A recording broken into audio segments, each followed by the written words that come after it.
kolegi, lep pozdrav na današnji delavnici, ki jo namenjamo predstavitvi prednosti odprtega dostopa do raziskovalnih podatkov in napovedanim spremembam v zvezi z zahtevami financerjev raziskav in nekaterih znanstvenih revij glede odprtega dostopa in objave raziskovalnih podatkov.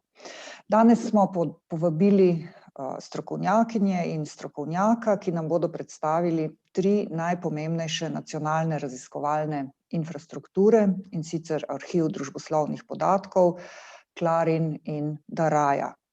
Z nami so dr. Sonja Bezjak in magister Irena Vipavc-Brvar z Fakultete za družbene vede, dr. Tomaž Erjavec z Inštituta Jožefa Stefana, dr. Jurij Hadalin z Inštituta za novejšo zgodovino, kolegica dr. Darja Fišer z oddelka za prevajalstvo naše fakultete.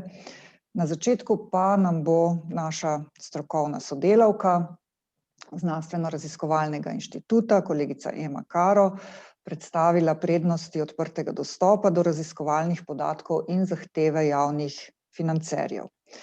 Preden pa ji predam besedo, samo še to, predstavitve bodo potekale ena za drugo, na koncu pa bo čas za vaša vprašanja in razpravo. Tako da, Ema, prosim.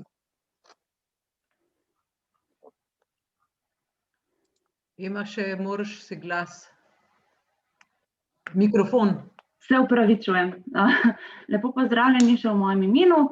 Na prosojnici vidite kratko vsebino delavnice. Jaz bom na začetku začela s kratko predstavitvijo prednosti odprtega dostopa do raziskovalnih podatkov in zahtevami javnih financerjev. Bo šlo za precej kratko predstavitev, pa se mi zdi, da je boljše, da se potem usmerimo bolj v praktični del. Jaz sem predstavitev razdelila na 2 dela, v bistvu gre za mednarodne standarde, pa potem tudi nacionalne, in sem se osredotočila tudi na razliko med preteklimi programi oziroma obdobji in zdaj temi trenutnimi aktualnimi. Zdaj v obzorju 2020 je bil odprti dostop do raziskovalnih podatkov opcija, bil je bolj zaželen. Šlo je za prizadevanje za odprto dostopnost raziskovalnih podatkov, ki spremljajo objavo v članku in vseh ostalih podatkov, vključno s pripadajočimi metapodatki. Ni šlo za obvezo, projekti z določenih področij so bili vključeni v pilotni program, odprti raziskovalni podatki, in pripravili so načrt ravnanja z raziskovalnimi podatki v roku 6 mesecev od začetka projekta. Iz pilotnega programa je bilo tudi možno izstopiti iz raznih utemeljenih razlogov. Tukaj na desni strani vidite pa izsek iz grant agreementa, kjer je bilo navedeno, kako je bil določen ta odprti dostop do raziskovalnih podatkov. Zdaj v sklopu priprave načrta ravnanja z raziskovalnimi podatkov je bilo določenih nekaj predhodnih vsebin. Pri načrtu ravnanja z raziskovalnimi podatki gre za dokument, ki določa, kako bomo s podatki ravnali med raziskovalnim projektom in po njegovem zaključku.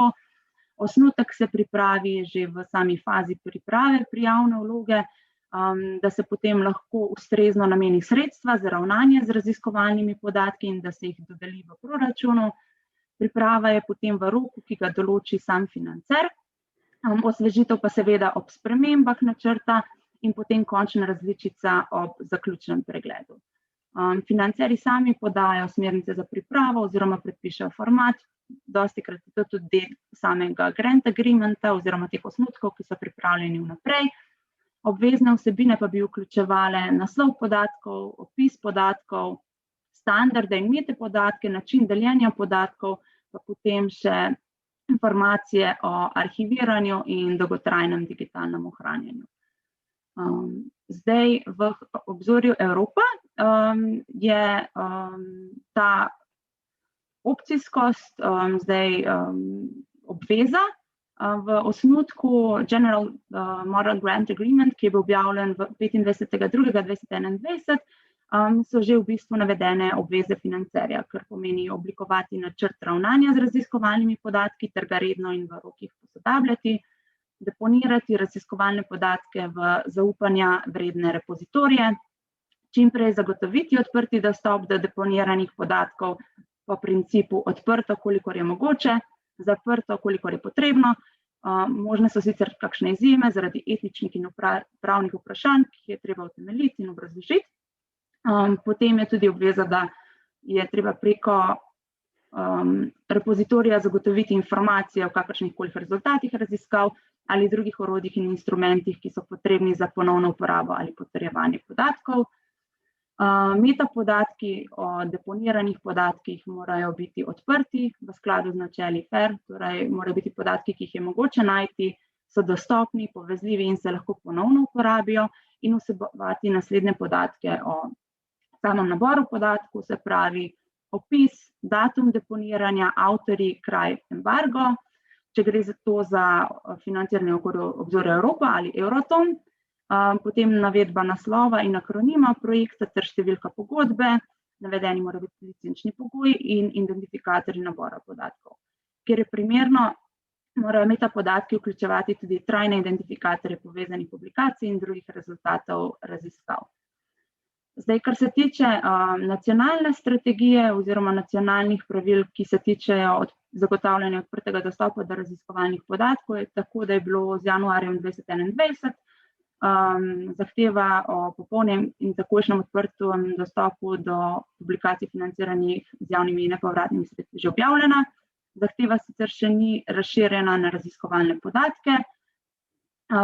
Infrastruktura za objavo podatkov na FAIR način bo tudi obvezna s sklicem Obzorja Evropa, kar je bilo tudi že navedeno v samem osnutku Grant Agreementa. Zahteva pa naj bi se pojavila tudi v novem zakonu o raziskovalno-razvojni dejavnosti. Pred uveljavitvijo določila o odprtem dostopu do raziskovalnih podatkov bo izveden tudi nacionalni pilotni program, ki je bil napovedan tudi v sami strategiji. Ta naj bi se pa nanašal na podatke, vključno s povezanimi metapodatki, ki so potrebni za validacijo rezultatov predstavljenih v znanstvenih publikacijah, ki je treba objaviti takoj, ko je mogoče. Potem druge podatke, vključno s povezanimi metapodatki, kakor so opredeljeni in v rokih, določenih v načrtu ravnanja z raziskovalnimi podatki. Za raziskovalce, za katerih raziskave bodo vključene v pilotni program, je predvideno, da bodo morali do vključno 6. meseca izvajanja raziskave izdelati tudi prvo različico načrta za ravnanje z raziskovalnimi podatki, spodbujeni pa bodo tudi prestali. Tukaj vidite že enačice s postopkom ravnanja z raziskovalnimi podatki, kot je bilo v Obzorju 2020. Prednostno naj bi se pač v ta pilotni program vključili projekt z področja družboslovja, humanistike in medicine in bioloških ved, ker je vezano na samo vrsto in tipe raziskovalnih podatkov, ki jih obdelujejo na teh vedah. Zdaj, kar se tiče prednosti odprtega dostopa do raziskovalnih podatkov, kot jih nudijo financerji, bom izpostavila samo nekaj. Prednosti jih je seveda kar precej veliko. Jaz bom pač se osredotočila na te, ki so vezane na financiranje. Financerji nudijo dodatna finančna sredstva, ki so namenjena pripravi podatkov za dostop. Prispevek odprti znanosti se vedno bolj upošteva tudi pri vrednotenju rezultatov projektov in pri sami evalvaciji prijavnih vlog. Raziskovalni podatki, ki so prestali presojo znanstvenega pomena in so kot taki prevzeti v pooblaščeno podatkovno središče, se pa šteje tudi kot znanstvena objava pri vrednotenju rezultatov programa ali pa projekta v skladu z bibliografskimi merili znanstvene in strokovne uspešnosti. Zdaj, to je to, kar bi bilo z moje strani, precej na kratko pa koncizno. Kar se tiče pač nadaljnjih napotkov, ki jih bomo prejeli oziroma navodil s strani financerjev, vas bomo pa vsekakor tudi obveščali. Zdaj trenutno smo v fazi bolj kot ne osnutkov, ko bojo pa pač informacije bolj natančne, oprijemljive, pa vas vsekakor o tem obveščamo. Hvala.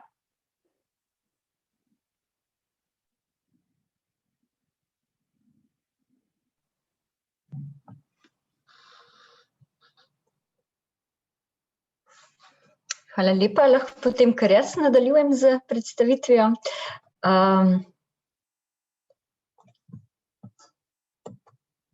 Samo trenutek, da vidimo, če se bo prestavila drsnica.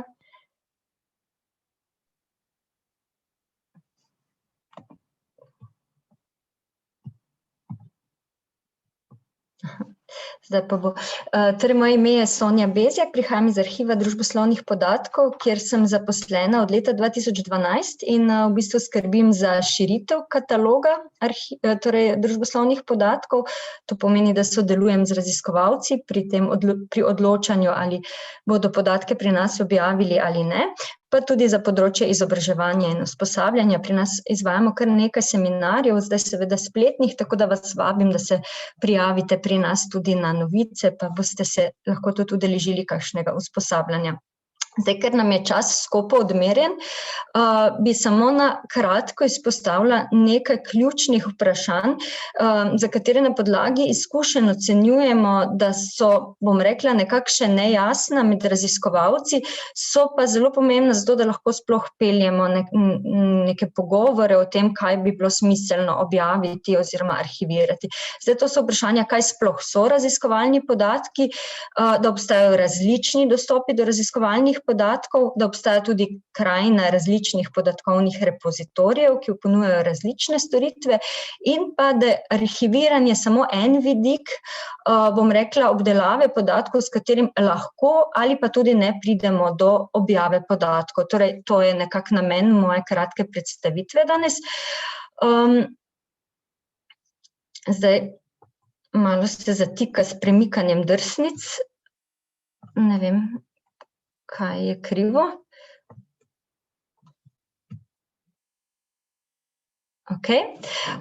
Zdaj, tukaj za začetek sem postavila en izsek oziroma en odgovor enega od udeležencev naše delavnice pred leti, ko smo spraševali, kaj sploh so raziskovalni podatki, pa se mi je zdel tako simpatičen, pa tudi nekako kaže o tem, kako mogoče včasih malo vemo, ko nas nekdo vpraša. Torej, vprašanje ni natančno, podatkov je malo morje, osebne podatke zbrišem, sploh ne vem, kaj mislite s podatki, verjetno samo izpolnjene vprašalnike. Torej, velikokrat se pri nas ukvarjamo s vprašanjem, kaj bi mi torej želeli arhivirati oziroma kaj bi mi potrebovali, zato da bi podatke lahko prevzeli in jih tudi objavili. Še vedno imam težave s premikanjem.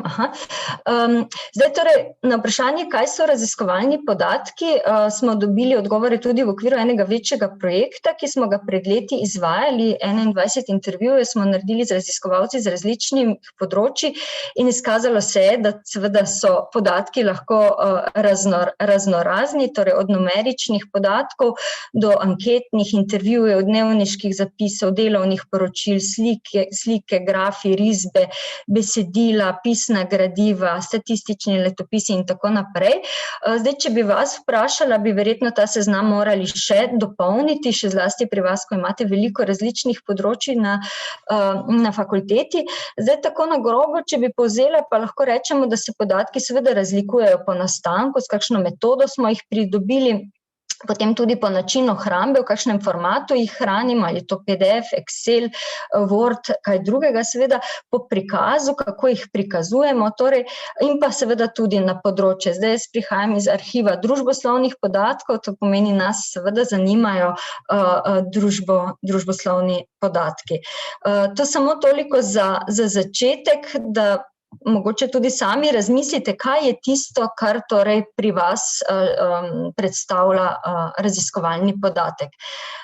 Zdaj, neka definicija, ki sem jaz tukaj vam navedla, pravi, da raziskovalni podatki predstavljajo podlago za znanstveno raziskovanje, torej to je tista, bomo rekli, neka podstat, nekaj, na čemer potem mi utemeljujemo naša spoznanja.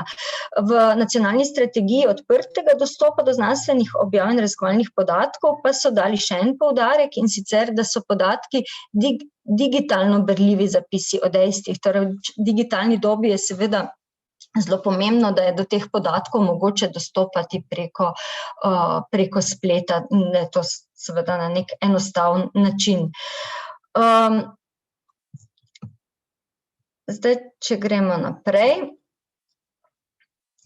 Rada bi izpostavila še eno pomembno stvar. Tudi danes je moja predhodnica govorila o odprtih podatkih.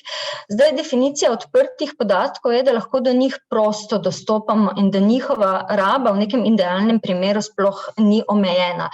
To je seveda na področjih, s katerimi se mi ukvarjamo, bomo rekli, redko mogoče, ker so naši podatki pogosto omejeni, ker se ukvarjamo največkrat torej z opazovanjem, preučevanjem ljudi in po uredbi o varstvu osebnih podatkov že z navedbo enega ali več dejavnikov, ki so značilni torej za neko fizično, fiziološko, genetsko, duševno, gospodarsko, kulturno ali družbeno identiteto tega posameznika, govorimo o osebnih podatkih. Zato seveda ti ne smejo ali pa ne morejo biti čisto odprto dostopni.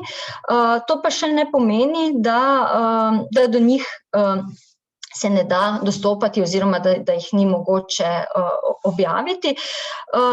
Rada bi opozorila na to, da imamo poleg takega odprtega dostopa v arhivih na voljo tudi druge vrste dostopov, ravno zato, da razrešimo tovrstne pravne dileme ali pa omejitve. Zdaj, v našem arhivu družboslovnih podatkov imamo poleg odprtega dostopa tudi dostop ob registraciji, to pomeni, da uporabniki morajo sprejeti neke pogoje uporabe, potem imamo dostop pod posebnimi pogoji, ta zlasti velja za tiste zelo, bomo rekli, občutljive podatke, kjer je do podatkov potem mogoče dostopati preko varne povezave ali pa v varni sobi. S tem zagotovimo seveda, da bodo podatki zaščiteni.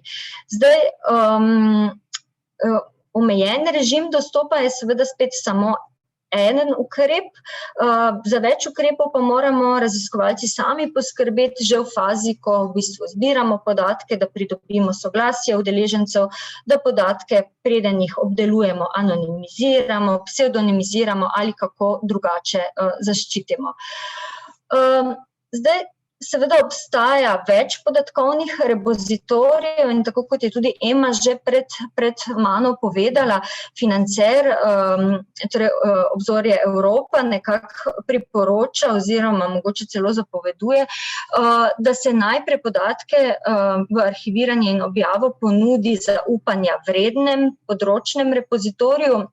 V našem primeru, torej arhiv družboslovnih podatkov je področen in ima tudi ta certifikat, ki izkazuje, da je zaupanja vreden, to pomeni, da zagotavljamo, da bomo podatke na dolgi rok ustrezno hranili, da bodo dostopni.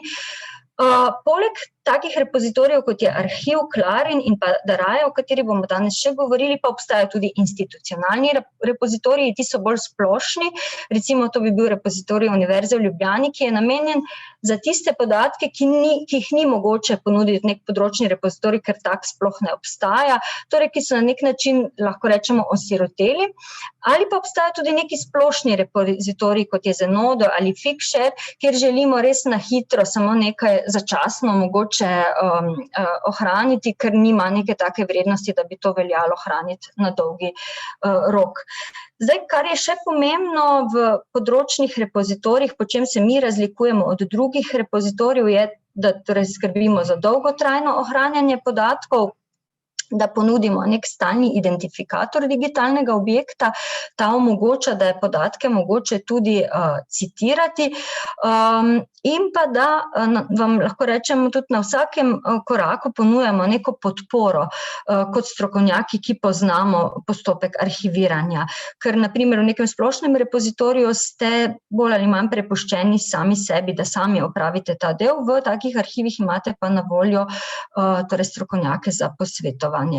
Zdaj še ta nek zadnji slajd z moje strani, torej arhiviranje podatkov je en od vidikov, ki je seveda pomemben, da bomo podatke lahko ohranjali na dolgi rok, zato mi skrbimo, pripelje vas pa tudi do podatkovne objave. Namreč ni vsaka objava še podatkovna objava. Če vi na spletni strani projekta objavite neke podatke, nimate zagotovila, da bodo ti podatki najdljivi, razumljivi, berljivi in tako dalje. Torej, za objavo v takem arhivu, kot smo mi trije, ki tukaj danes govorimo, boste imeli zagotovilo, da ste tudi prišli do podatkovne objave. Torej, kdaj lahko govorimo o podatkovni objavi? Ko smo zagotovili nek standardni metapodatkovni zapis, torej, da smo na standardni način opisali raziskavo, da je ta razumljiva, da je bil opravljen pregled kakovosti podatkov, torej nekdo je pregledal, da stvari stojijo, držijo, da je datoteko potem mogoče tudi najti v podatkovnih bazah oziroma katalogih in da so zagotovljene bibliografske informacije, ki so potrebne za citiranje podatkovne datoteke. Namreč premalokrat še poudarjamo, da podatki, ki smo jih sami izbrali, prav tako v nekem članku ali monografiji na koncu v seznamu literature in virov navedemo. To je še eden znanstveni rezultat, ki mora imeti svoj naslov, svojo letnico objave, torej ga je mogoče citirati. S tem pa jaz tudi zaključujem, pa sem potem na koncu seveda z veseljem na razpolago za vprašanja. Velja, samo da naredimo še izmenjavo dostopov. Mislim, da jo imam, upam, da bo tudi tukaj šlo potem nemoteno naprej. Lep pozdrav. Moje ime je Irena Vipavec-Brvar in tako kot kolegica Sonja prihajam z Arhiva družboslovnih podatkov in bi vam rada pač predstavila nekaj več konkretnih elementov, ki jih lahko potem v nadaljevanju sami potem uporabljate. Ja, moram tudi jaz ugotoviti za tole predstavljanje. Arhiv družboslovnih podatkov je bil ustanovljen leta 1997, sicer fizično smo locirani na Fakulteti za družbene vede, sicer pa služimo kot nacionalno podatkovno središče za družboslovje. K nam res v bistvu prihajajo dejavci iz vseh pač univerz, tako zasebnih kot javnih in pa seveda tudi nekaj zasebnih raziskovalnih centrov. Hranimo tudi nekaj raziskav Statističnega urada. Zdaj, mogoče na tak element, ki ga premalokrat izpostavljamo, je to, da pač raziskovalci vas ne vabimo k samo predaji podatkov, ampak tudi k uporabi teh podatkov, zlasti, kadar želite nek element preučiti skozi različne časovne obdobja in tukaj samo omenjam, da so pač raziskave skupaj s podatkovjem, ki so hranjene pri nas, res izhajajo tam že iz 70-ih let. In recimo takrat smo imeli neke raziskave anketa o masovnih komunikacijskih sredstvih, ki so gotovo čisto druga, kot so danes, komunikacijska sredstva in bi bilo zelo zanimivo narediti takšne primerjave. Potem, zdaj, kar bi želeli tukaj omeniti je, in kar je Ema že omenila, se pravi, načrt ravnanja z raziskovalnimi podatki pokriva celotni življenjski krog podatkov in mi bomo danes, oziroma jaz bom zdaj na hitro dejansko pokrila ta dva elementa, ki se tičeta objave in pa odkritja. V samem načrtu pa sledite v bistvu vsem elementom in te vse elemente nekako zapišete, predstavite in o njih razmislite, predvsem to je namen tega samega načrta. No, kot dajalec podatkov boste na naši spletni strani predvsem uporabili ta spodnji del, ki je tukaj na vašem zaslonu, se pravi, kako predati podatke. Zdaj, spletne strani seveda skušamo izboljševati in neke vsebine se dopolnjujejo, tako da so tam neke informacije, ampak zdaj neke elemente, ki pa jih je potrebno izpostaviti in enega od teh je že omenila gospa Ema, je, da pač pri nas se stvari, ki se hranijo, se seveda ovrednotijo in stvari, ki imajo pač najvišji kakovostni rang, potem dobijo tudi raziskovalne točke. Zdaj, teh raziskovalnih točk seveda ni enako, kakor monografija, so pa, pridobi se 30 raziskovalnih točk za posamezno objavo.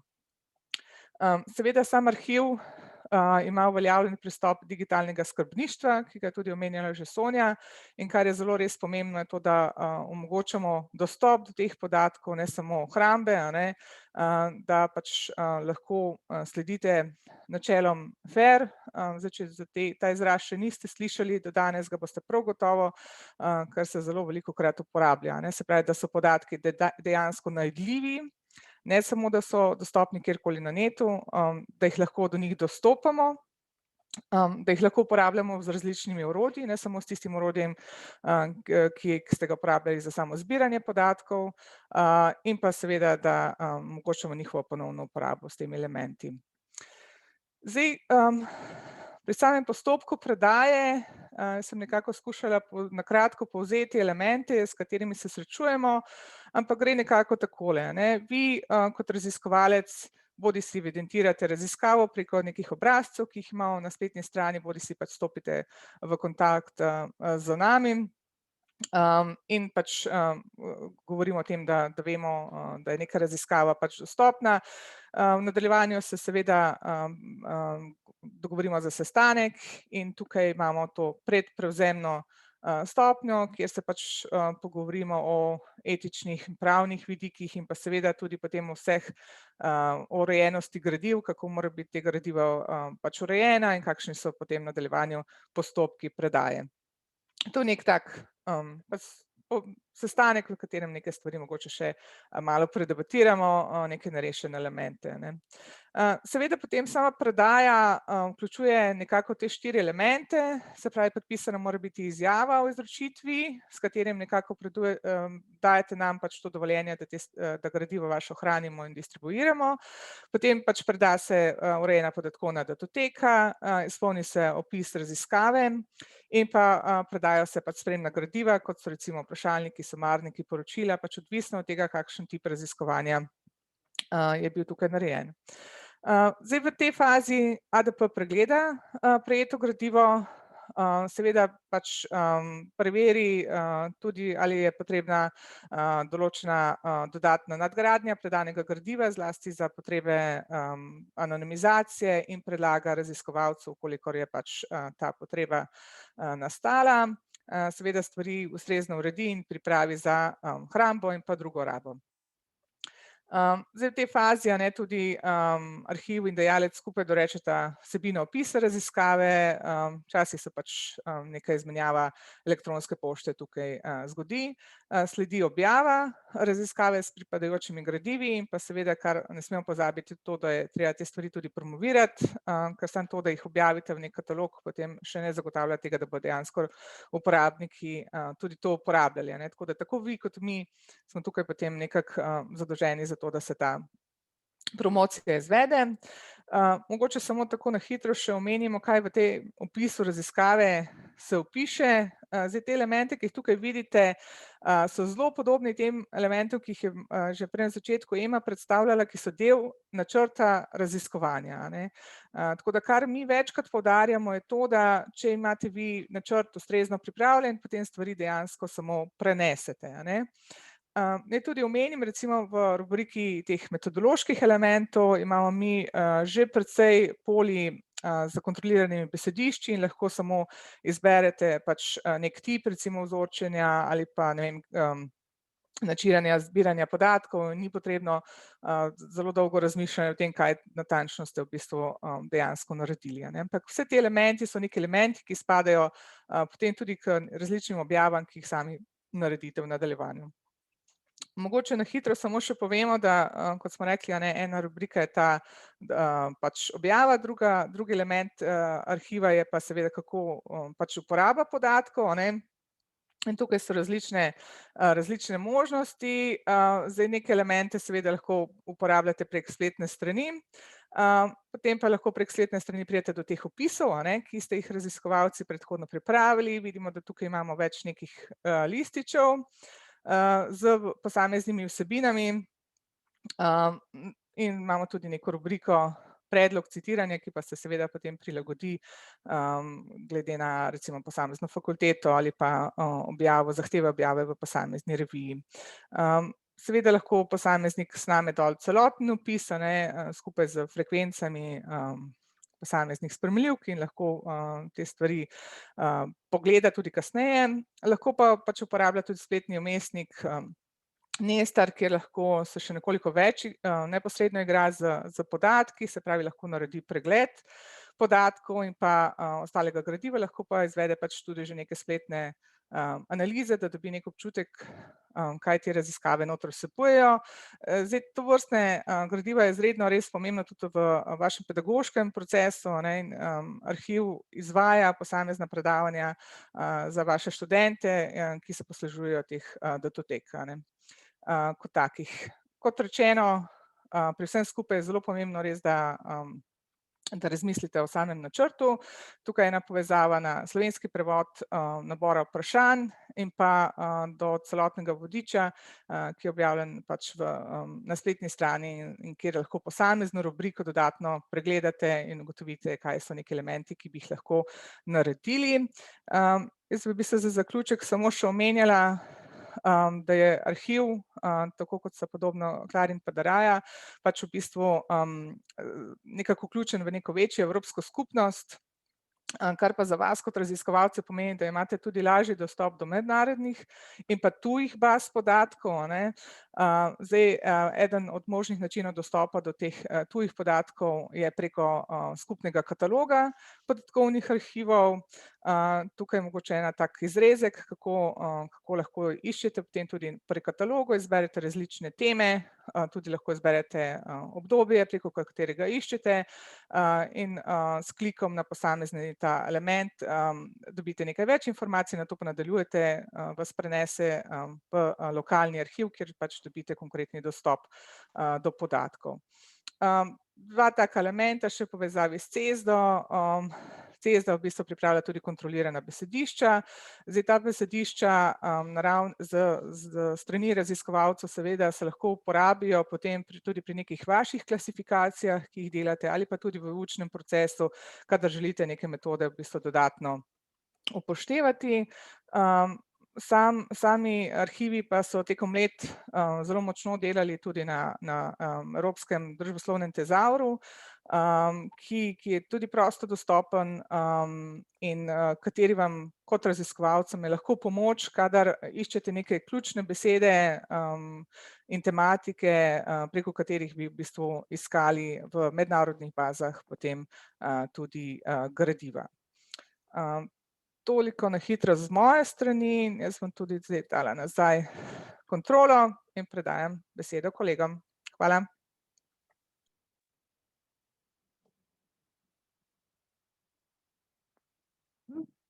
Hvala lepa.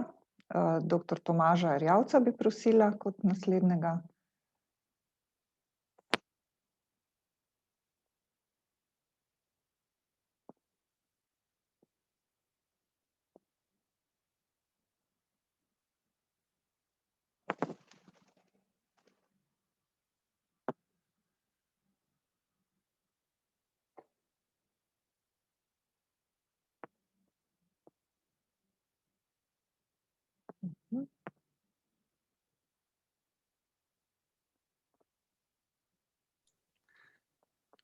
Še mikrofon. Ja, ne slišimo vas.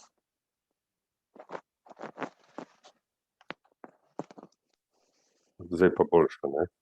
Tako je. Ja, hvala. Nekako sem zgubil ta gumbek za mikrofon, ko sem prevzel tole. Jaz bi na kratko predstavil raziskovalno infrastrukturo Clarin.si, zapravo slovensko infrastrukturo Clarin. Mi, podobno kot je ADP članica CESDA, je tudi slovenski Clarin član evropske raziskovalne infrastrukture Clarin. Ima zdaj članice v 21 državah že. In podobno kot tudi za ADP velja tudi za Clarin, da raziskovalci iz Slovenije lahko uporabljajo potem storitve v drugih evropskih državah, kar je po moje še kar zanimivo in koristno. No, ampak danes bom govoril predvsem o slovenskem Clarinu. Mi pa delujemo od leta 2014, sedež Clarina je na Inštitutu Jožef Stefan.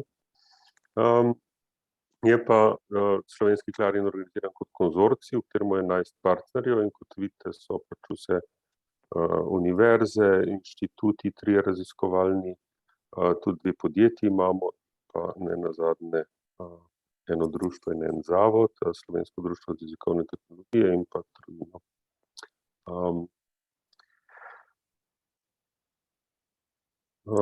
Zdaj, Za razliko od ADP-ja, kjer se ukvarjajo predvsem z družboslovnimi podatki in pa predvsem z numeričnimi podatki, je nekako domena Clarina so pa jezikovni podatki, predvsem jezikovni viri, čeprav tudi programi, samo o teh danes ne bom pravzaprav govoril, ker to bi bilo bolj aktualno za računalničarje. Tako da recimo za filozofsko fakulteto so najbolj aktualni jezikovni viri. Kaj to sploh so? Tako neka hitra delitev so korpusi, slovarji, računalniški leksikon in pa računalniški modeli. Spet za filozofsko fakulteto se mi zdijo najbolj aktualni korpusi, ki so ali pa naj bi bili enovito kodirane in dokumentirane zbirke besedil, tipično velike zbirke besedil. In korpusi, vsaj taki, kot jih najdemo v Clarinu, so tudi tipično označeni na različnih ravneh, jezikoslovnih ravneh, kot na primer, da je korpus lematiziran, da ima označena imena v sebi, oblikoskladenske kategorije in tako naprej. Zdaj, korpusov je ogromno različnih vrst, od referenčnih korpusov, ki naj bi nekako pokrili celoten jezik, do specializiranih, ki zbirajo samo besedila nekega posebne zvrsti, kot recimo parlamentarni govor. Lahko so enojezični, lahko so večjezični, recimo vzporedni korpusi so zelo zanimivi za prevodoslovje, slovensko-angleški korpus, na primer, ki ima izvirnike in pa prevode poravnane eno z drugim. In tudi modalitete so različne, čeprav večina korpusov je pisnih, obstajajo tudi govorni korpusi, celo korpusi, ki imajo videoposnetke priložene, tako naprej. Zanimivi so lahko tudi slovarji in pa do neke mere računalniški leksikoni. Razlika med enim in drugim je to, da slovarji so mišljeni predvsem za človeško uporabo, računalniški leksikoni pa kot neka podporni viri za programe. No in seveda v enih in drugih najdemo besedišče jezika, tipično pospremljeno z dodatnimi podatki, kot je recimo oblikoslovje, kako se besede pregibajo, skladenske vloge različnih besed, tudi semantika, pomen in tako naprej. Računalniški modeli, no, ta del je pa bolj zanimiv za računalničarje, to so pa že vnaprej pripravljeni modeli, ki potem nek program z uporabo tega modela lahko na nekem konkretnem jeziku, za nek konkreten nivo označevanja ali pa analize jezika potem to dejansko izvaja.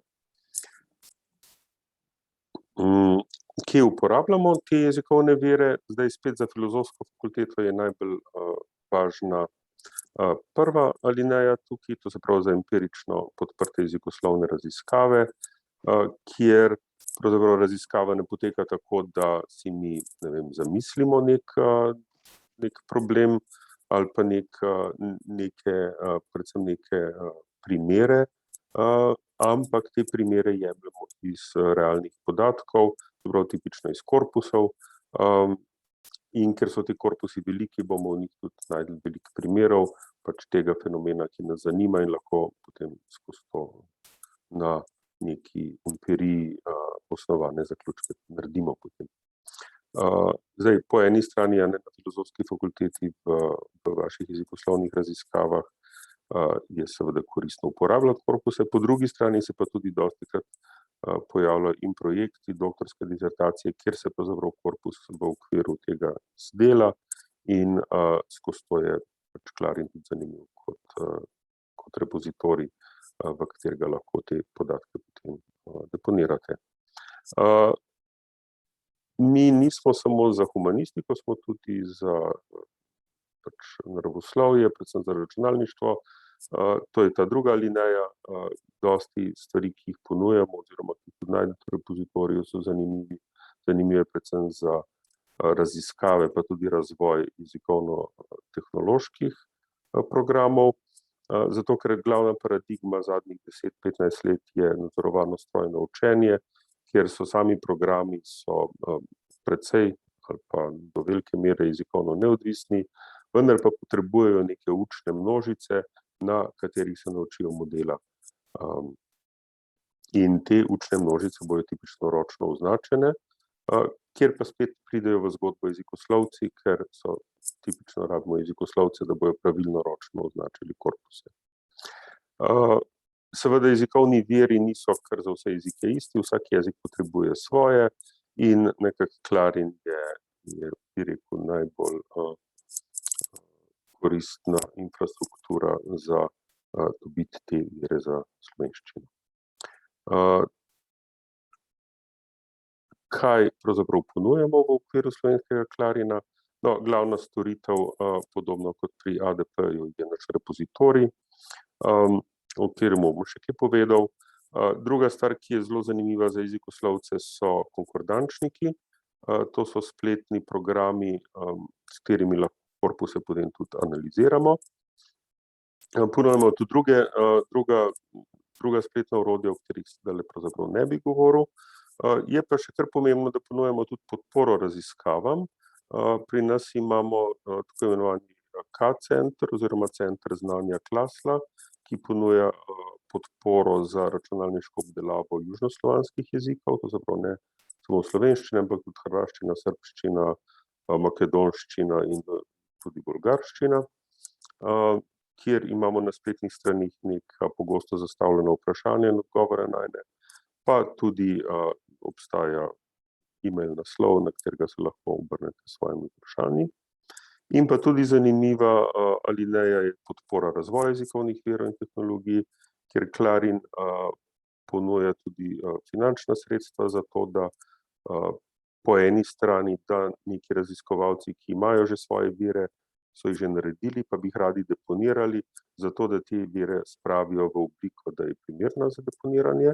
No, Clarin pa je od 2018 naprej tudi namenil 30.000 evrov letno večjim projektom, kjer pa imamo razpis, ki ga posredujemo s svojim partnerjem, oziroma oni so udeleženi potem v komisiji izbora projektov in tako naprej, kjer izberemo približno 7-8 projektov, ki pa naredijo nekaj večjega, bodisi nov vir ali pa tudi recimo popularizacijo področja, pač karkoli, kar je v skladu z strategijo Clarin.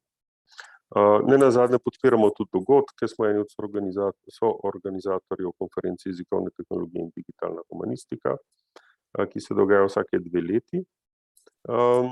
In pa tudi bodisi finančno, bodisi organizacijsko podpiramo druge dogodke, ki so povezani s Clarinom in se dogajajo v Sloveniji.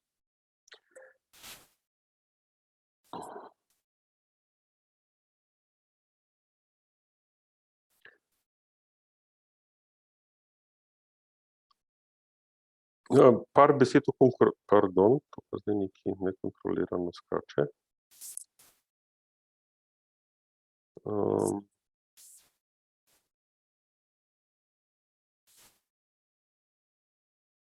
No, očitno mi ne bo uspel nazaj priti.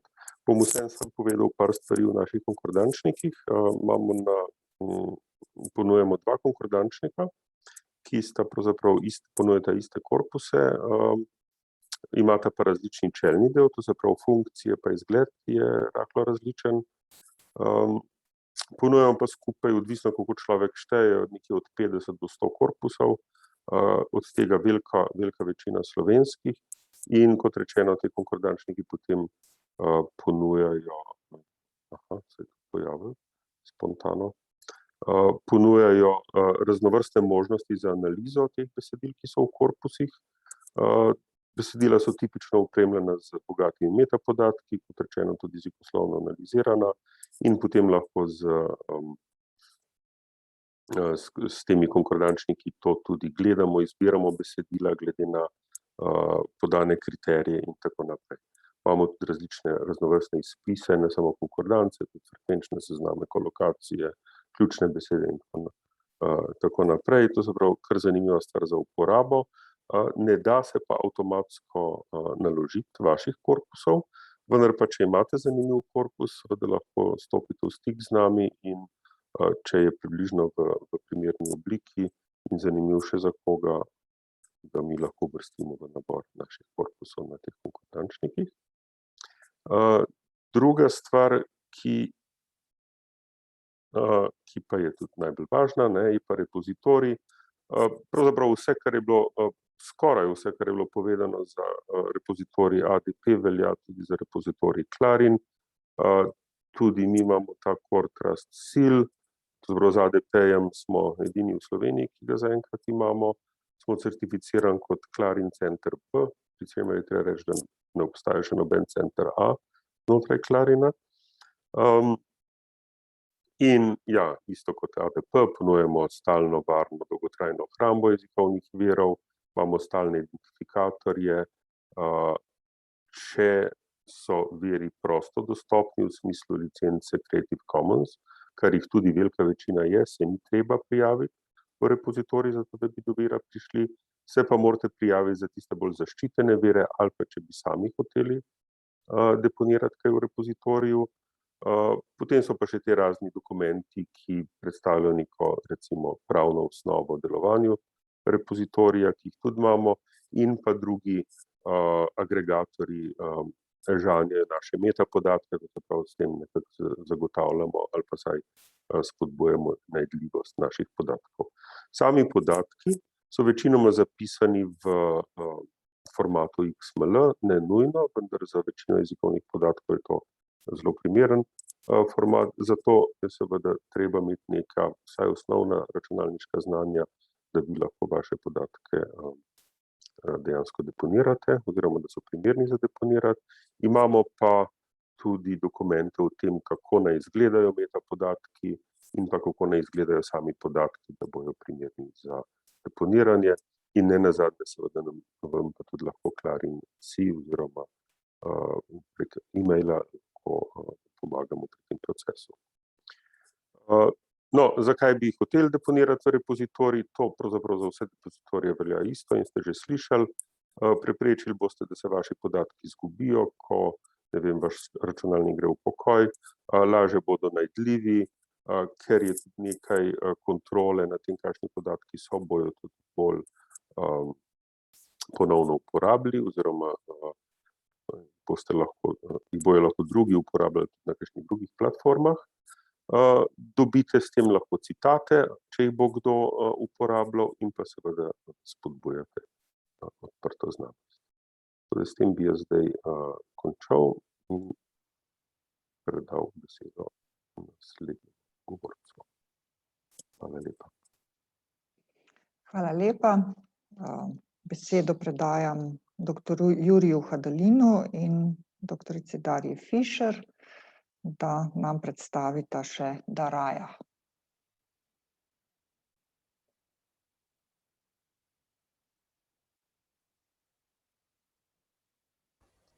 Hvala lepa. No, bom začel kar jaz z tem, kaj pravzaprav Daraja je. Samo da najdem še. Tako, se pravi, Daraja za razliko od morda ostalih infrastruktur deluje nekoliko drugače. Tukaj so sicer napisane lepe želje, v osnovi je pa to infrastruktura, ki seveda naj bi zagotavljala podporo raziskovalcem, ki se ukvarjajo z raziskavami, ki so digitalno podprte na evropski ravni. V osnovi pa smo, za razliko, kot sem rekel, od Clarina ali pa ADP-ja, distribuirana infrastruktura, kar pomeni, da nekakšnega evropskega centra zaenkrat še nimamo in delamo pravzaprav na nacionalni ravni na različnih oblikah in pri nas to pomeni ustvarjanje recimo 2 konkretnih portalov v okviru 2 raziskovalnih infrastruktur. No, vsekakor tudi to je res, ampak distribuirana do te mere, da pravzaprav res neke centrale, pravzaprav centralnega servisa recimo ne moremo definirati. No, v Evropi so stvari urejene tako, v Sloveniji pa da je Daraja organizirana tako, da dejavnosti potekajo v okviru 2 velikih infrastrukturnih programov. Eden poteka tukaj pri nas na Inštitutu za novejšo zgodovino, kot partnerji pa sodelujejo tudi sodelavci iz infrastrukturnega programa na ZRC SAZU-ju. Glavna dva pravzaprav produkta slovenske Daraje sta pa verjetno vam relativno dobro poznan portal Zgodovina Slovenije Sistory.si, ki že od leta 2006 deluje kot nekakšen repozitorij, digitalna knjižnica in na njemu je objavljenih veliko dodatnih baz podatkov in seveda tudi raziskovalnih podatkov. Posebej za trajno hrambo, za prezentacijo, za omogočanje odprtega dostopa do raziskovalnih podatkov pa razvijamo tudi repozitorij SIDIH. Pred leti je deloval tudi, je z enakim akronimom deloval zbirnik pravzaprav vseh podatkov, ki smo jih ustvarjali na Inštitutu za novejšo zgodovino in na ZRC SAZU. Danes je pa to repozitorij, ki je namenjen točno tem vprašanjem. Seveda delamo tudi druge projektne rešitve in kot boste kasneje videli na par primerih, podatke večinoma trenutno objavljamo in projektno rešujemo tudi v repozitoriju GitHub. Po individualnih dogovorih omogočamo hrambo, objavo, diseminacijo primerno urejenih in standardiziranih raziskovalnih podatkov. Spodaj sem pripravil tudi primer podatkov, ki smo jih recimo pripravili v sodelovanju z eno projektno skupino profesorja Repeta iz oddelka za zgodovino. Tako da že dalj časa sodelujemo tudi z Filozofsko fakulteto. Je pa to tako, da še enkrat deluje vse skupaj individualno. Če pristopite do nas preko e-maila, se dogovorimo za sestanek, se dogovorimo za možnost sodelovanja in vaše podatke lahko brez večjih komplikacij uredimo, priredimo za objavo, s tem, da seveda nudimo tudi vso potrebno podporo in pomoč. Digitalne izdaje seveda raziskovalnih podatkov seveda objavljamo jih kot statične HTML strani.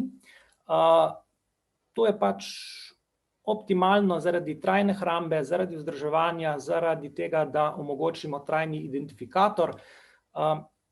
Namreč večino zahtev oziroma standardov, ki sta jih omenjala že prejšnja predavatelja, poskušamo tudi mi izpolnjevati in kar se tiče trajne hrambe, najdljivosti, licenc in vseh ostalih stvari, seveda za to poskrbimo. No, vprašanje pa izhajam pač iz tega, kaj sem tudi sam po poklicu, iz katere ustanove prihajam. V humanistiki in sploh v zgodovinopisju se še vedno nismo pravzaprav poenotili, kaj so to raziskovalni podatki, oziroma mi že poenotili smo se, ampak zmeda še vedno pač traja. Namreč ni vsak raziskovalni podatek tudi primeren za oddajo, primeren za uporabo. In v zgodovinopisju pač kot podatke tradicionalno uporabljamo različne zgodovinske vire. Tukaj govorimo o materialnih virih, pisnih virih, arhivskih virih, slikovnih in podobno. Glede na to, da te vire večinoma hranijo ustanove za varstvo kulturne dediščine, arhivi, knjižnice, galerije in muzeji, so pravzaprav ti podatki že javno dostopni in govorimo in zaradi tega pač ni nujno, da človek, ki se ukvarja z raziskavo v humanistiki, tretira že te objekte kot raziskovalne objekte. Bom kasneje to nekoliko razdelil. Ker namreč raziskovalni podatki v humanistiki so, tako kot so naši kolegi v Nemčiji to pač postavili, vsi viri in rezultati, ki se jih zbira, opisuje, vrednoti ali proizvaja v kontekstu raziskav v umetnostni in humanistiki in se jih lahko dolgoročno hrani v strojno berljivi obliki za namen arhiviranja, citiranja in nadaljnje uporabe. Ampak to pravzaprav opiše, da je treba na teh podatkih nekoliko več delati kot zgolj to, kar je bil strah, pravzaprav kaj je to raziskovalni podatek, da boste mogli predstaviti vso svojo dokumentacijo, vire, ki ste jih pravzaprav uporabljali pri nastanku neke raziskave. Raziskovalni podatek v humanistiki je vse eno nekaj drugega.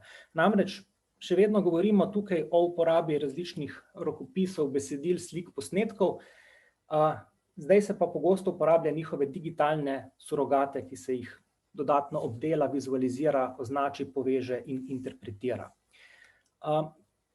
No, na naših straneh, v naših repozitorijih lahko opazujete pravzaprav, kakšni so ti raziskovalni podatki in imamo kar nekaj podatkovnih baz, ki so nekoč, eden najbolj klasičnih primerov denimo je popis prebivalcev judovskega porekla v Dravski Banovini, ki je nekoč obstajal kot arhivski vir, danes pa ga imamo bogato opremljenega pač kot podatkovno bazo. Zaradi tega, ker imamo ravno ta problem, da osnovni vir, ki ga v zgodovinopisju, pa tudi v humanistiki dostikrat tretiramo kot raziskovalni podatek, pač obstaja že nekje drugje in avtorji niso dolžni zagotavljati odprtega dostopa do teh digitaliziranih arhivskih virov. Tudi zaradi tega, ker seveda obstaja problem avtorskih pravic, tako kot pri člankih in tako kot pri vseh prilogah pri člankih, je tudi tukaj vprašanje avtorskih pravic in možnosti sploh zagotavljanja odprtega dostopa do teh pravic. Praviloma tudi tisti, ki hranijo te vire in niso nujno najbolj navdušeni nad idejo proste distribucije in zaradi tega recimo mnogokrat arhivskih virov pravzaprav na tak način tudi ne moremo uporabljati. Zato si bi pa mogli vsi raziskovalci prizadevati, da zagotovijo odprt dostop do digitalnih nadomestkov teh virov. V našem primeru konkretno recimo smo imeli primer raziskovalca, ki je zbral vse politične programe slovenskih strank izpred druge svetovne vojne in pravzaprav niti nimamo direktnega dostopa do originalnih dokumentov oziroma do njihovih digitalnih surogatov, ampak so to prepisi, kritični prepisi, ki so objavljeni na portalu. Že v okviru našega dela pač prihaja do tega, da proizvedemo kar veliko raziskovalnih podatkov, ki se jih zadnja leta objavlja v okviru omenjenih portalov, se pravi v portalih, s katerimi upravlja Darja-si. In zato se nekako nisem mogel upreti skušnjavi, kajti našel sem navodila, ki jih pravzaprav predpisujemo za raziskovalce na naši ustanovi, kako naj pravzaprav zagotovijo odprti dostop do lastnih podatkov. Vem, da se je to sicer že omenilo, ampak obstajajo, priporočene so 4 možnosti, namreč tudi glede na to, kakšen tip podatkov so pravzaprav proizvedli. Namreč tudi v okviru dela na Inštitutu za novejšo zgodovino določene korpuse, določene tekstovne baze, ki so primerno urejene, recimo oddajamo v repozitorij clarin.si, ker tudi tja spadajo v takšni obliki. Zato, če v primeru, da pač proizvajate besedilne korpuse in podobne tipe podatkov, se seveda najprej obrnete na clarin.si. Če so podatki kvantitativni, dokumentirani, sploh pa, če se ukvarjate z intervjuji in vprašalniki, se pač tudi v primeru naših raziskovalcev priporoča, da se obrnejo na ADP. V primeru pa, to je daleč najpogostejši pri našem delu, v primeru zgodovinarjev ali tudi mnogo drugih sorodnih humanističnih ved, če proizvajamo digitalne zbirke, za katere smo uspeli urediti in avtorske pravice, pravice uporabe, uredili metapodatke, v takem primeru je trenutek, da se lahko oziroma je najboljše, da se obrnete na nas, na Darjo oziroma na portal Zgodovina Slovenije History. Seveda pa ta omogoča do določene mere objavo podatkov za zelo kompleksne sklope raziskovalnih podatkov, znanstveno-kritične izdaje, predvsem, kar je pogost pojav, ali večje podatkovne baze, pa priporočamo objavo preko repozitorija CDIH. Ta je zaenkrat še v prototipni fazi, vendar že omogoča redne objave in ga tudi redno uporabljamo. Seveda je pa tukaj še četrta možnost za tip podatkov, s katerimi pravzaprav nobeden od nas naštetih pravzaprav vam ne more pomagati. V tem primeru je tukaj pač vprašanje odprtih splošnih repozitorijev. Naši repozitoriji, kot sem že omenil, omogočajo, da so vaši podatki, potem ko se ustrezno dogovorimo, in jih ustrezno uredimo in objavimo, so trajno hranjeni, imajo identifikator, lahko jih tudi pravzaprav brez težav uporabite to v vašem načrtu za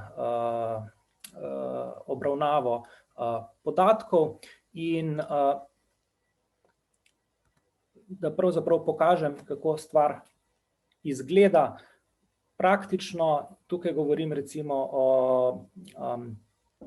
govorimo o stenografskih zapisnikih Državnega zbora, z njimi že leta dobro sodelujemo v okviru naše infrastrukture, se jih pač omogoča kot strojno berljive in tole je zgolj globoko nekje v drobovju pravzaprav način prezentacije teh raziskovalnih podatkov.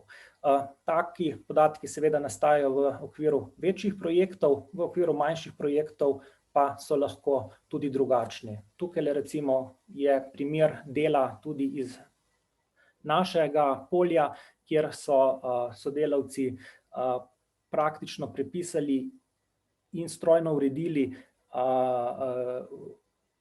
bazo podatkov za smrtne žrtve Prve svetovne vojne, ki so jih naredili na podlagi 784 list izgub, ki jih je objavljala avstrijska vlada. No in še tretji primer, kajti ni nujno, da je podatek vedno zgolj tak, da bi ga spravili v tabelo. Omenil sem že, da smo dosti sodelovali tudi z Filozofsko fakulteto in tam je potekal en zelo dinamičen projekt o mejah v času okupirane Slovenije in v tem primeru se je postavljalo v različnih slovenskih krajih specifično targetirane razstave o vlogi njihovega kraja v času Druge svetovne vojne kot mejnega kraja in se pravzaprav takšne zbirke podatkov, pravzaprav vsebine panojev in shranilo kot raziskovalne podatke. Tako da oblike so pač različne. No, toliko z moje strani, če bodo pa še kakšne vprašanja in komentarji, pa bom seveda na voljo ob koncu.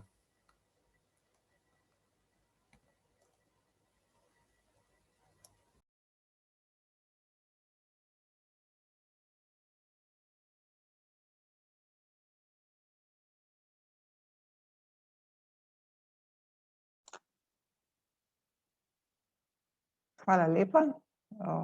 Kolegica Darja Fišer nadaljuje. Ne slišimo? Lepo pozdravljeni, a zdaj me slišite? Ja. Zaprosila sem za prevzem kontrole, pa mi nekako ne dela. Prej smo vse testirali, pa je šlo. Ema, a bi lahko vi klikali, da ne zamujamo?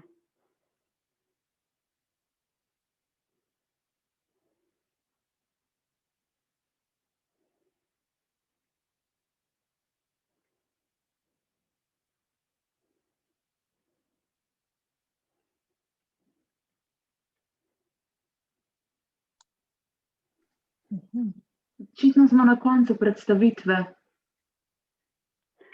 Potem bom pa izdelila svoj zaslon, ker jaz imam na Google Docs to predstavitev. A mi lahko dovolite, da delim zaslon? Sam trenutek.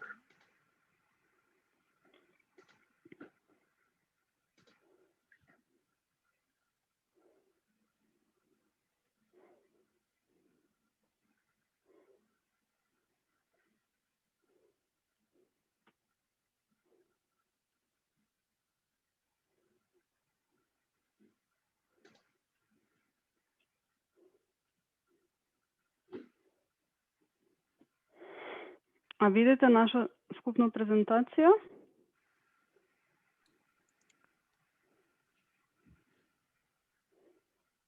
Ja. No, mi smo poimenovali to moje zadnje mini predavance kot uspešno spopadanje z ovirami pri ustvarjanju, uporabi in objavi raziskovalnih podatkov, pri čemer je namen tega zadnjega sklopa bolj vzpodbuditi diskusijo med kolegi z Filozofske fakultete in 3 relevantnimi raziskovalnimi infrastrukturami za naša področja delovanja. Predstavila bom nekaj najpogostejših predsodkov, bojazni oziroma tehničnih ovir, ki jih slišim pri komunikaciji z doktorskimi študenti in pa kolegi raziskovalci in predavatelji z različnih področji v naši hiši. Prvi je ta, da veliko kolegov pravzaprav dvomi, da dela z raziskovalnimi podatki, ki so dovolj zanimivi, da bi jih sploh repozitoriji želeli oziroma da bi jih želeli ponovno uporabiti drugi raziskovalci. Tu bi rada opozorila na dvoje, verjetno smo po eni strani premalo skromni in nikoli ne moremo nekako vnaprej predvideti, kaj bo koga v smislu raziskovalnih podatkov lahko zanimalo. Že če samo nekako razmislimo izven naših ozkih raziskovalnih okvirov, lahko v bistvu z našimi raziskovalnimi podatki omogočimo, brez da bi se to takrat, ko jih zbiramo, prav dobro zavedali, kakšne diahrone raziskave, da recimo čez 20 let, čez 30 let, ko naša raziskava sploh ne bo več aktivna, lahko nekdo s pomočjo naših podatkov opravi kakšno zelo dragoceno diahrono študijo, zbere primerljive sodobne podatke in jih primerja z našimi.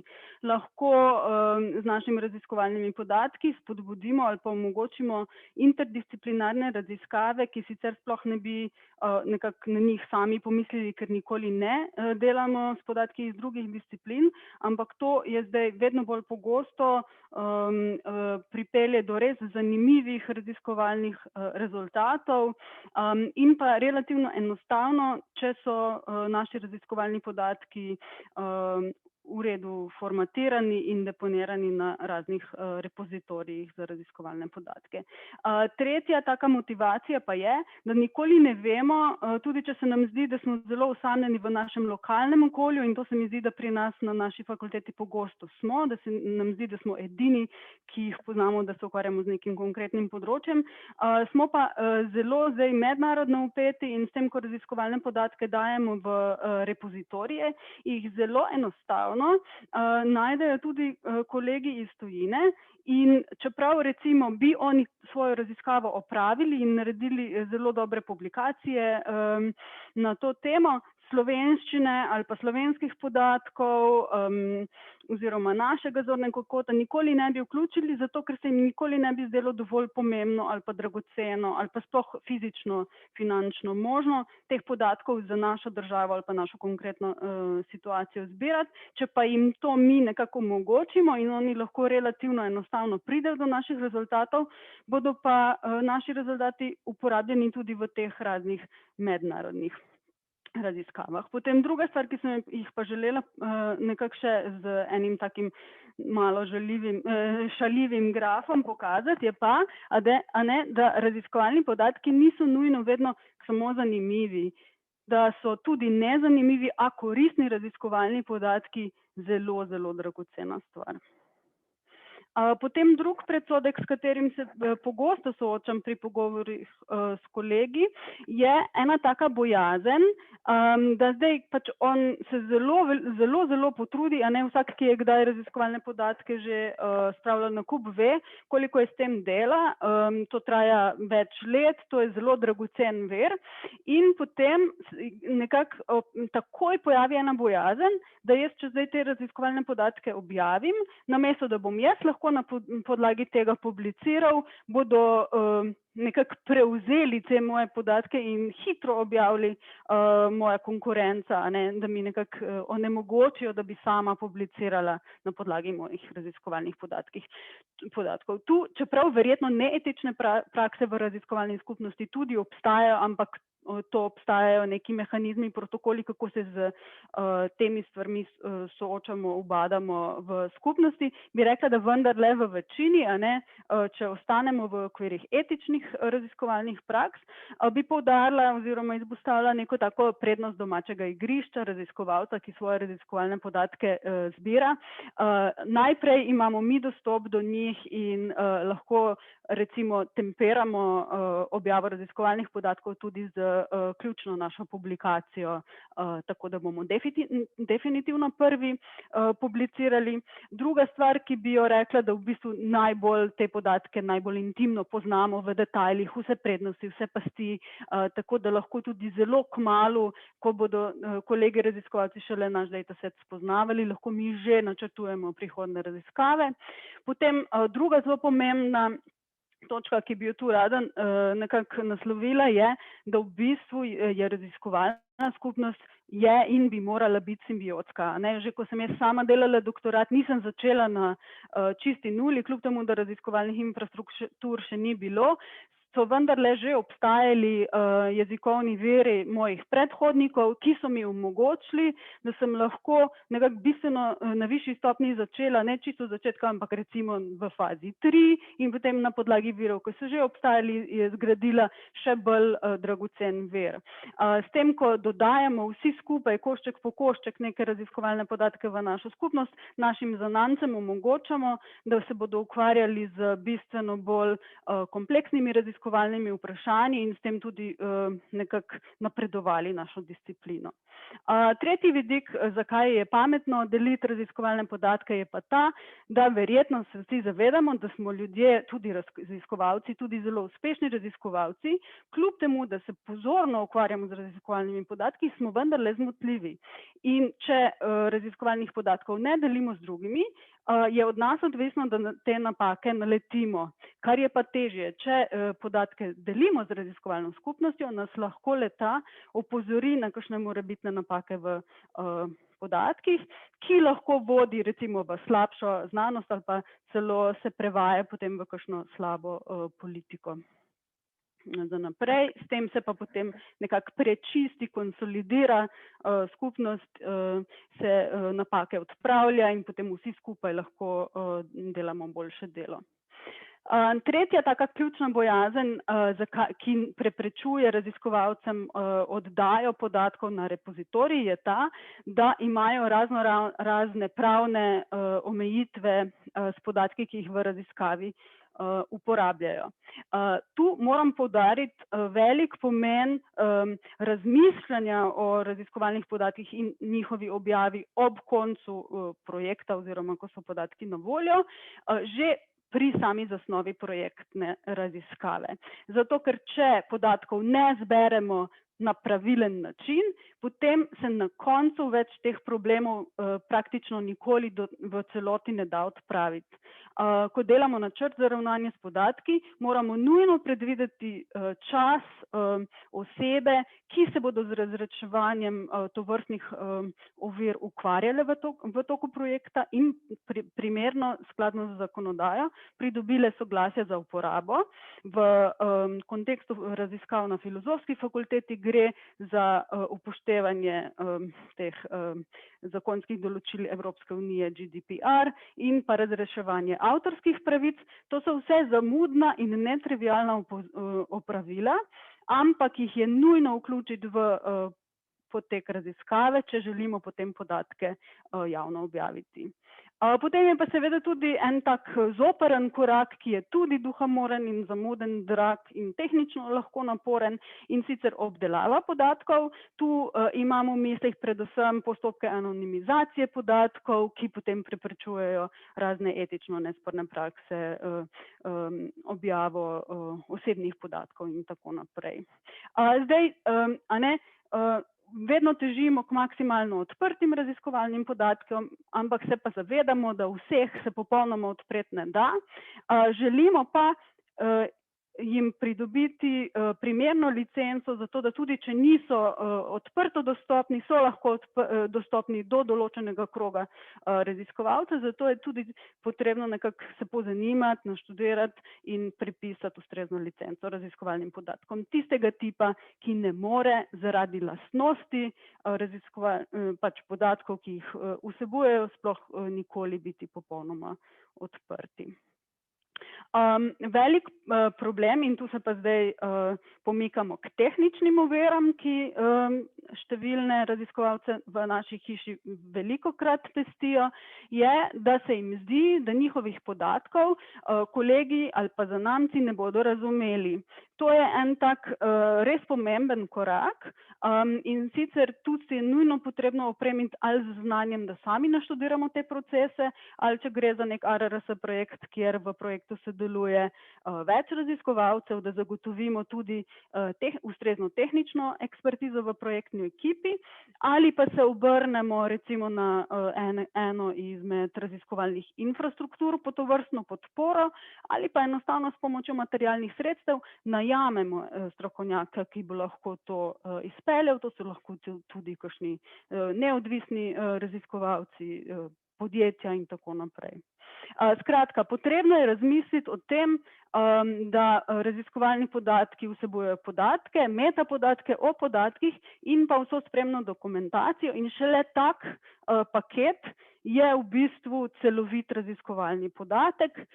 Vsi ti tipi informacij morajo biti oblikovani v skladu s priporočili in mednarodno veljavnimi standardi. Zdaj natančnih informacij o teh konkretnih standardih nimam, zato ker so odvisni od tipov podatkov in raziskovalne skupnosti, v kateri delujete, ampak vam pa zagotavljam, da vsaka raziskovalna skupnost za svoje tipe raziskovalnih podatkov to že ima v veliki meri dorečeno in lahko se o tem pozanimate pri svojih kolegih oziroma v repozitorijih. Trik se pa pojavi pri kakšnih novih oblikah raziskovalnih podatkov, ki zaenkrat še niso standardizirani. Tu je pa potem tudi ena taka priložnost za vašo raziskovalno ekipo, da se proslavi s tem, ko recimo predlaga nov standard ali pa izboljšavo nekega standarda. No, pa še zadnji, nek tak frustracijski pomislek. Verjetno ste že iz prejšnjih mojih komentarjev razbrali, da odgovorno, tehnično ustrezno in nekako celovito ravnanje z raziskovalnimi podatki, to ni šala. To ni nekaj, kar lahko narediš v 5 minutah na koncu projekta, tik preden klikneš send ali kaj takega. V to gre res veliko časa, veliko truda, jaz bi rekla sorazmerno enakovredno kakšni pomembni znanstveni revijalni objavi ali pa celo še več. Tako da razumem, plus nekako ni bibliometrično posebej nagrajeno, tako da razumem to frustracijo zelo zaposlenih raziskovalcev, da se to mogoče ne splača, ampak bi vseeno rada izpostavila, imamo zdaj krasno priložnost v teh COVID časih. Zakaj smo dobili to cepivo tako hitro? Zato, ker je raziskovalna skupnost, ki se je ukvarjala s temi raziskavami, v bistvu sama od spodaj navzgor z iniciativami, s katerimi so si delili in izmenjevali in raziskovalne podatke in izkušnje, v bistvu dosegla en tak rekordni dosežek v znanosti, in sem prepričana, da se bo to s časoma prelilo tudi v humanistiko in družboslovje. Če delimo raziskovalne podatke kljub vsem tem pomislekom, pa bi rada še izpostavila prednosti, kot so recimo zagotavljanje verodostojnosti naših raziskav. Noben nam ne more učitati, da smo kar to tako na pamet rekli, ali pa da smo si izmislili, ali pa potvorili rezultate. Če objavimo raziskovalne raziskovalne podatke, omogočimo vsem drugim, da te naše rezultate preverijo. Hkrati si povišamo možnost za citiranje, saj s tem ne citirajo samo naših objav, ampak tudi naše raziskovalne podatke. Tu bi nekako še omenila od prednosti, da se nam s tem povišuje odmevnost in mogoče nas kdo ravno zaradi dragocenih raziskovalnih podatkov in izkušenj povezanih z njimi povabi k prihodnim projektom. Meni osebno se je to že zgodilo v obe smeri. Jaz sem povabila ekipo in bila povabljena ravno zaradi teh aktivnosti. Omogočamo znanstveni napredek v celotni disciplini in pa seveda en tak končni pozitivni vidik je pa prispevek k družbi, s katerim tudi so naše raziskave financirane. To je zaenkrat to. Če ima kdo kakšne konkretne težave, ki jih vidi oziroma bi potreboval nasvet, pa upam, da se boste zdaj vključili v eno tako živahno in koristno debato za vse. Hvala. Ja, najlepša hvala vsem predavateljicam in obema predavateljema za te res zanimive predstavitve. Zagotovo za marsikoga med vami, med nami so to bile stvari, o katerih smo slišali prvič, za marsikoga pa verjetno že nekaj o teh stvarih ve, zato seveda odpiram prostor za vprašanja, razpravo, bodisi zapišete vprašanje v klepetalnico ali pa preprosto se oglasite in vprašanje zastavite ali kakšen komentar ali kaj podobnega.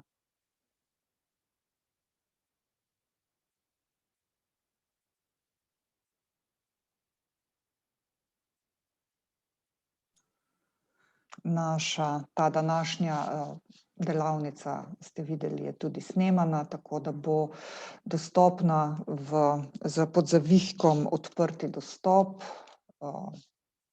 tam, kjer najdete tudi informacije v zvezi z raziskovanjem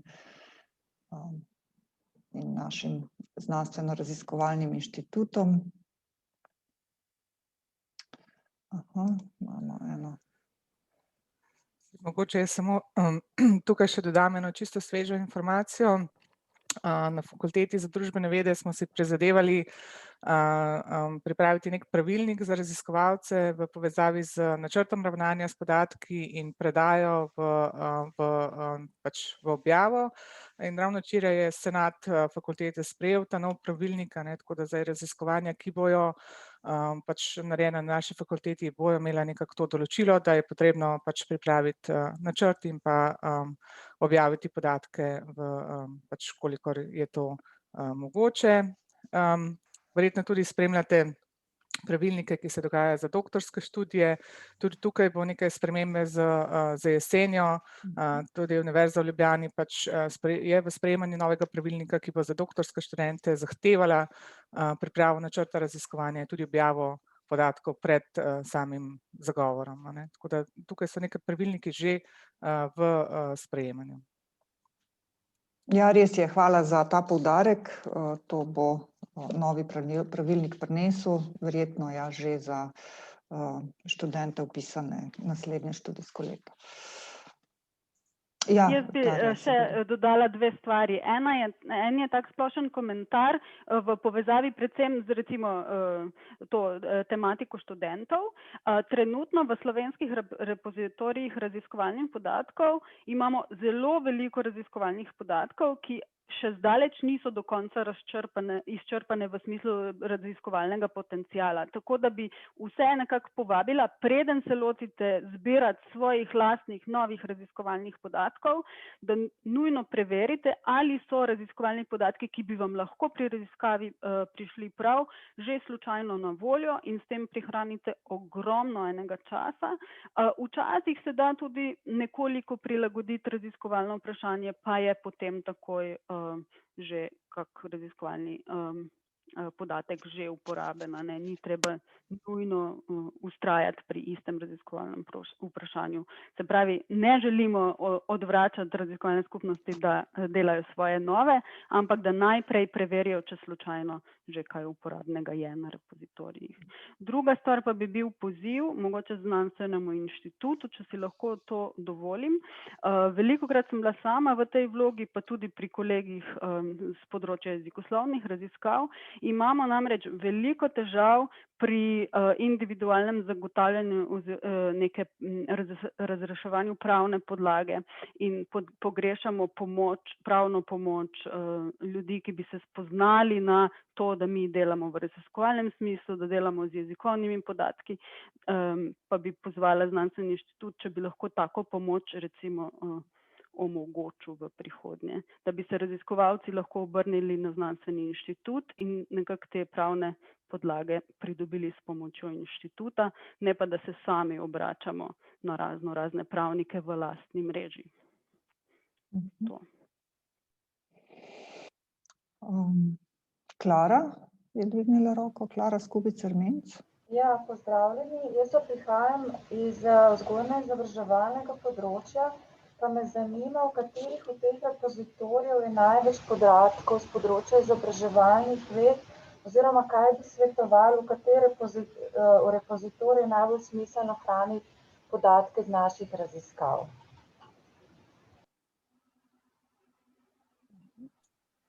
Zdaj, tukaj mogoče lahko dodamo, da je odvisno od samega formata tega raziskovanja. Mi smo v preteklosti, tudi se je zgodilo v enem konkretnem primeru, da smo del podatkov, oziroma pač se del podatkov hrani v Clarin repozitoriju, del v ADP-ju, odvisno od samega pač formata.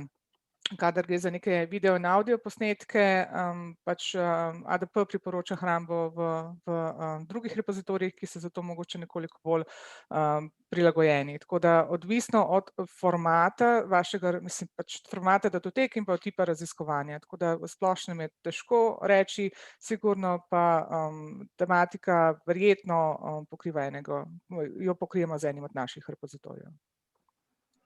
Super, najlepša hvala vam.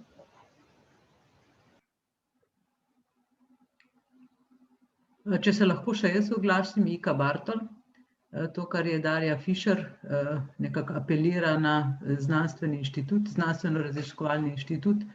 S tem vprašanjem se do zdaj še nihče ni na nas obrnil, tako da prosim, da če so kakšni problemi oziroma vprašanja, ker če ne zaznamo neke potrebe, se tudi nismo ustrezno organizirali ali pa kakorkoli organizirali okrog tega. To absolutno ni bila kritika, da ne bo tako razumljeno. Ne, samo tako pravim, da fino bi bilo, če bi se nekako mi vedeli, kaj je tisto, da bomo ustrezno pomoč našli oziroma jo lahko vam tudi posredovali in zagotovili. Nisem tako niti vzela, ampak tako, za naprejšnje, v nadaljnje sodelovanje konstruktivno. Ja, mogoče sam, če dodam, s temi vprašanji se naša pravna služba ukvarja, ki se pa pogosto obrne tudi na univerzitetno pravno službo, kjer mislim, da se nekdo ukvarja in se je specializiral samo za vprašanja povezana z GDPR, ampak seveda mi ta link lahko vzpostavimo brez težav, ko bo neko konkretno vprašanje na mizi.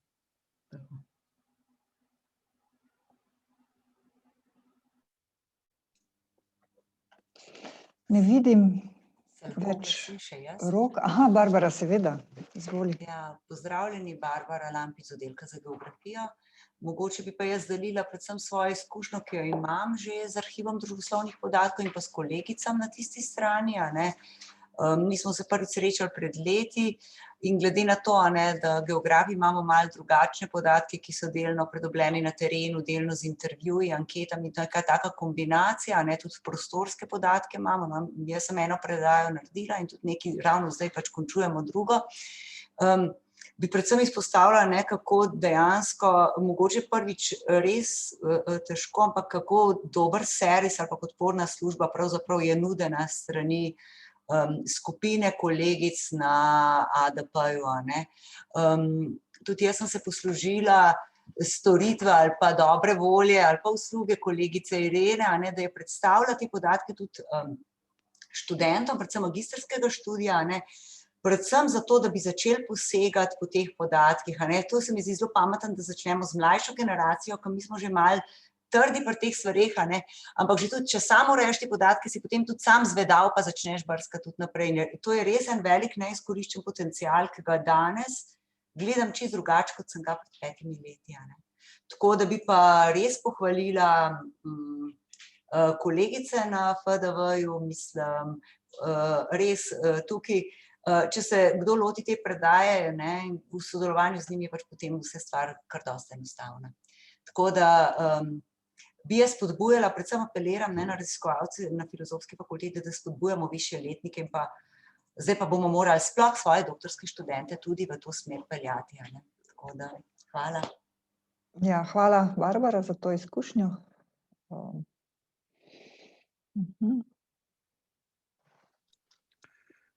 Ja, to so res opažamo.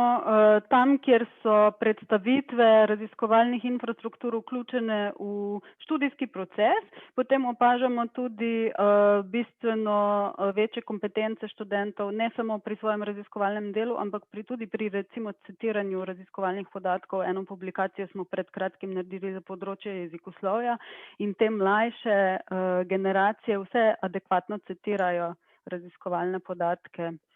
Tako da to se zelo hitro spremeni. Z eno generacijo študentov se to lahko bistveno izboljša.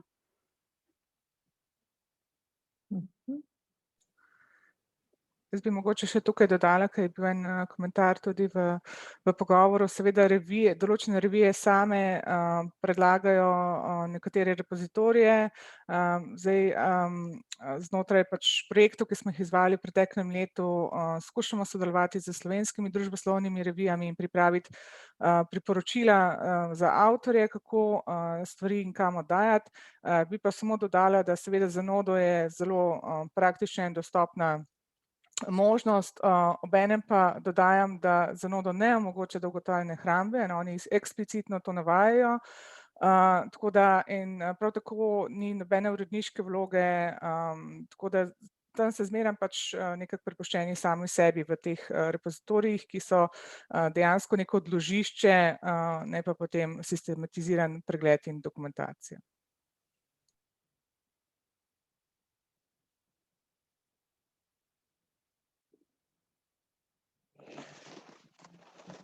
Ja, hvala tudi za to informacijo. Sama sicer imam izkušnjo z Nodom, ker preprosto revija je zahtevala zelo na hitro, je bilo treba oddati in priznam, da sem šla po poti, ki se je zdela enostavnejša. Res pa je, da seveda že kot človek nalaga, je jasno, da pravzaprav nič kaj dosti ne zahtevajo, nobenih opisov podatkov in tako naprej, in verjamem, da ti podatki dejansko ne bodo uporabni, res uporabni še za koga.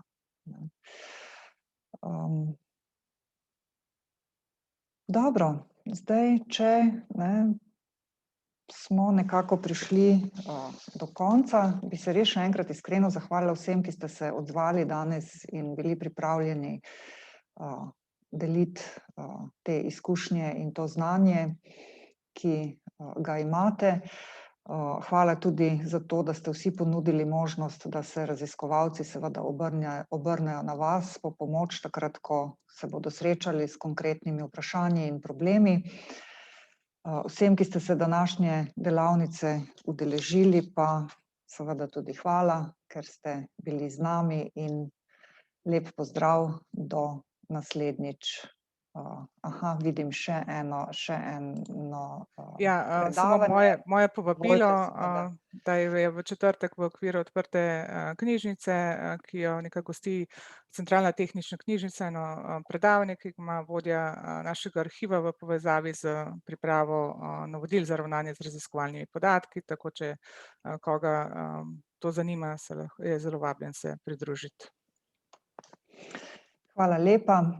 Kot uporabnica ADP-ja tudi dobivam ažurno vse podatke, tako da, tako kot ste pozvali kolegice in kolege, naj postanejo uporabniki, bodo imeli torej vse te informacije tudi vedno na voljo. Hvala lepa, s tem se poslavljam, bodite dobro in se vidimo ob naslednji priložnosti. Nasvidenje. Hvala, nasvidenje. Hvala.